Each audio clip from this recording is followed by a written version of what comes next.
They say that life gives you lemons and you make lemonade. But what do you do when life gives you an entire lemon tree? What do you do when everything seems to be going wrong? You bounce back. Today we're going to talk about just that. We're going to talk about 4 stories of entrepreneurs who bounced back bigger and better than ever after they failed. So let's dive right in.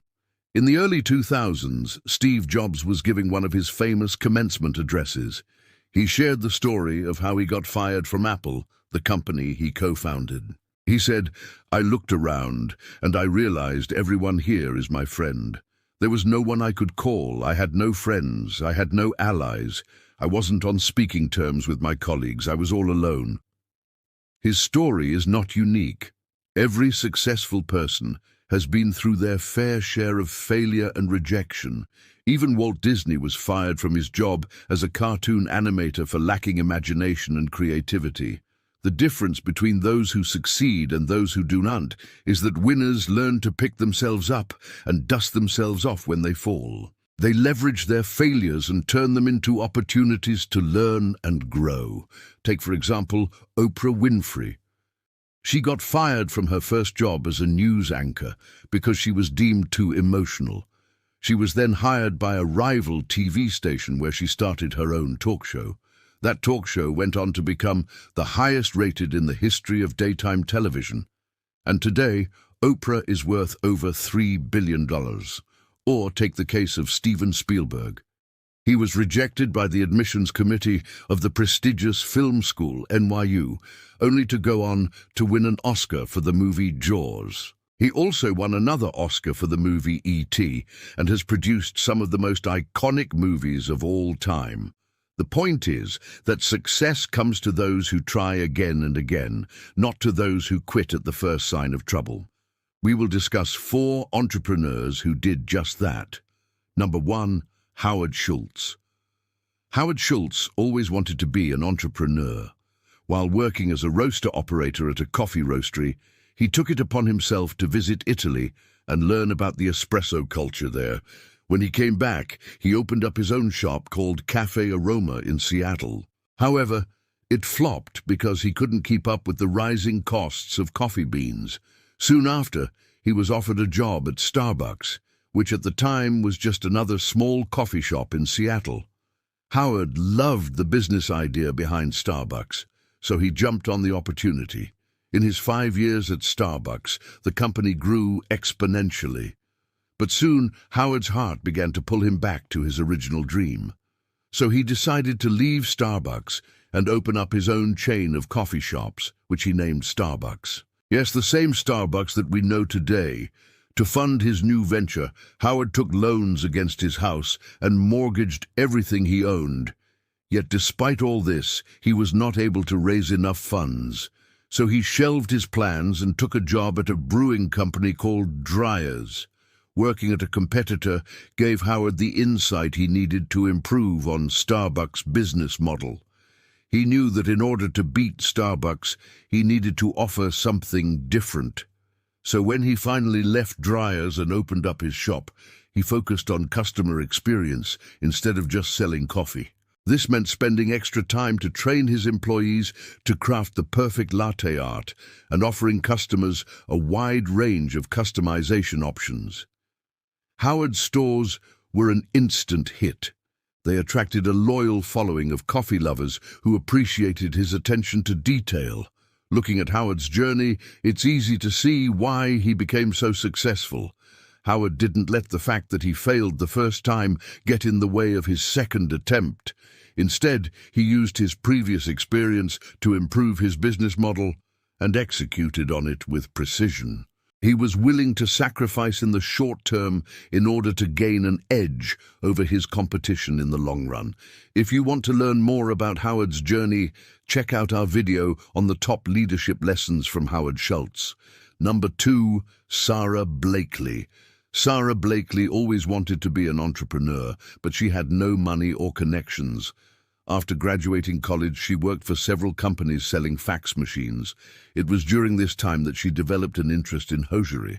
Sara noticed that all the pantyhose available in the market had seams that left marks on her skin. But one day, while wearing her grandmother's old pantyhose, she realized that they had no seams and therefore no marks. This gave her an idea to start a new company, Spanx, which sold seam-free underwear and shapewear for women. At first, Sarah tried to find manufacturers in the US, but they all turned her down because she had no experience or connections in the industry. So she took a trip to a trade show in Atlanta and managed to meet a manufacturer from China who was willing to place a small order. With her credit card, Sarah placed the order, and soon she had a box of shapewear in her hands. But now she needed to figure out a way to sell them. So she reached out to all the major department store chains, but they all refused to buy from a new brand. Undeterred, Sarah decided to take matters into her own hands and placed ads in fashion magazines like Vogue and InStyle.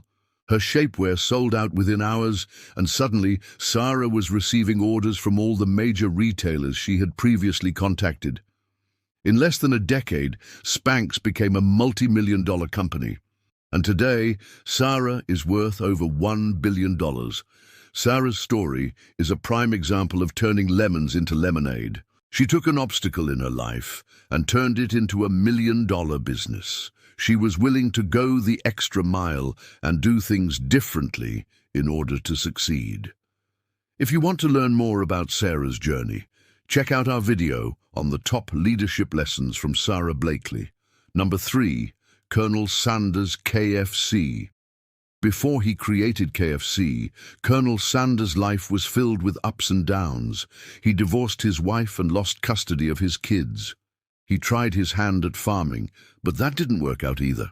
So he started driving a bus for a hotel in order to make ends meet. It was at the hotel that he met a man named Harland Sanders, who owned a gas station and restaurant. Sanders was intrigued by the idea of selling fried chicken and asked Harland if he could teach him how to make his famous recipe.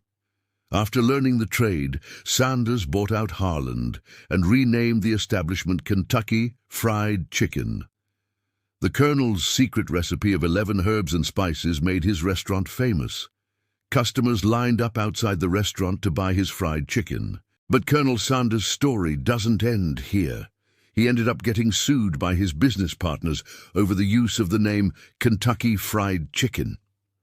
As part of the settlement, he was barred from using the name for 5 years.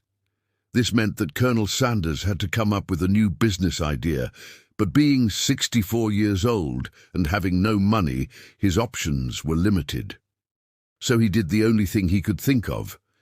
He traveled around the country teaching people how to make his famous fried chicken.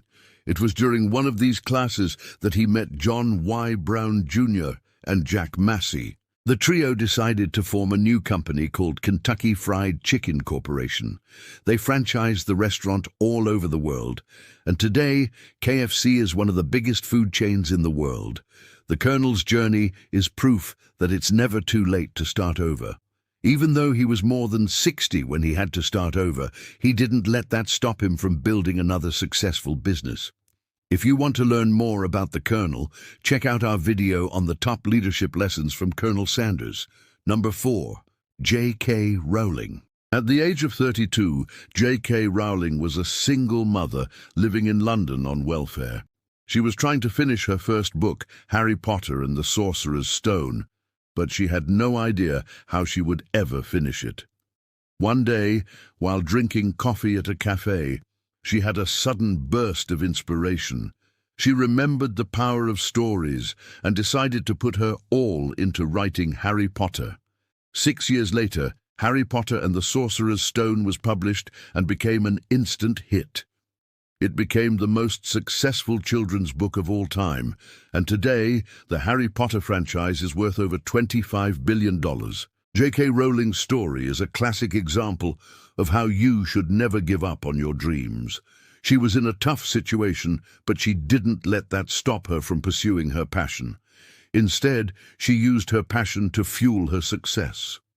Those are just a few stories of entrepreneurs who failed but bounced back. There are many others who have accomplished great things after suffering setbacks. All of these stories teach us the importance of perseverance and hard work. No matter how difficult things may seem, we should never give up on our goals. If we believe in ourselves and our ability to overcome adversity, we can achieve anything we set our minds to. You say that I'm psychotic,